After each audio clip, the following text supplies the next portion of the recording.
ایک گاؤں میں چھوٹا تالاب تھا جس میں بہت مچھلیاں رہتی تھیں۔ ایک مچھلی جس کا رنگ نیلا تھا، اس کی وجہ سے اس کا نام نیلی مچھلی پڑ گیا۔ نیلی مچھلی بہت عقل مند تھی۔ وہ جو کوئی بھی کام کرتی بہت سوچ سمجھ کر کرتی تھی۔ ایک دن اس تالاب کے پاس دو مچھیرے آئے اور ایک مچھیرے نے کہا، اوہو، دیکھو تو کتنی ساری مچھلیاں ہیں، کل ہم آئیں گے اور ان سب مچھلیوں کو پکڑ کر لے جائیں گے۔ نیلی مچھلی نے یہ بات سن لی اور وہ جا کر دوسری مچھلیوں کو سنانے لگی۔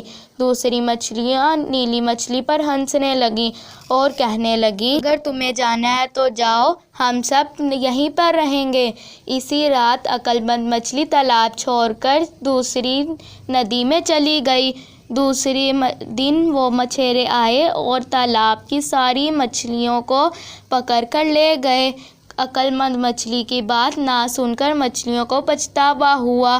اسی طرح سے عقل مند مچھلی بچ گئی، اور اس لیے بچوں، ہمیشہ عقل سے کام لو۔